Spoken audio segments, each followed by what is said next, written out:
आनंद धाम की ओर। धर्म प्रसंग में महापुरुष स्वामी शिवानंद जी महाराज। अध्याय 82, पृष्ठ संख्या 249। बेलूर मठ 1931। रात के लगभग 3 बजे हैं। चारों ओर निस्तब्धता छाई हुई है। समस्त जगत निद्रित शिशु के समान सुषुप्ति की गोद में विश्राम कर रहा है। समग्र मठ भी मानो गंभीर ध्यान में मग्न है। महापुरुष महाराज के कमरे में एक अन्य विद्युत प्रदीप चल रहा है।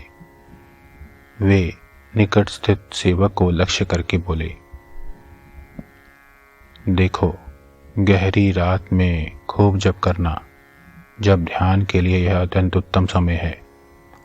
जप करते समय संभव है नींद आ जाए तो भी जप मत छोड़ना। बाद में देखोगे, जब करते करते थोड़ी तंद्रा यदि आए भी तो उस समय भीतर में जब ठीक चलता रहेगा। सीधे होकर जिससे बैठ सको ऐसे आसन में बैठना। कभी यदि अधिक नींद आए तो आसन छोड़कर मत उठ जाना और खड़े खड़े या टहलते टहलते जप करना। हाथ से काम, मुख से हरि नाम, अर्थात चलते फिरते काम काज करते करते सभी समय मन ही मन जप करते रहना। इस तरह कुछ समय तक जप किए जाओ, तब देखोगे कि मन का एक अंश सब समय जप में लगा रहेगा। एक अंतः प्रवाही स्तोत्र के समान सभी अवस्था में जप चलता रहेगा। यदि बड़े प्रयत्न के साथ दृढ़ निश्चय होकर 2-3 वर्ष एक तक समान रूप से जप कर सको तो बाद में देखोगे कि सब कुछ तुम्हारे अधीन हो जाएगा। दुर्गा सप्तशती में महारात्रि की बात है, जानते हो?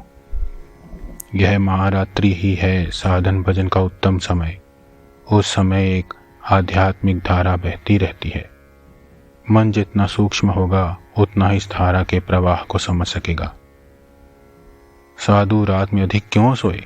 2-1 घंटा सोना ही पर्याप्त है। सारी रात यदि सोने में ही बिताएगा तो जब ध्यान कब करेगा?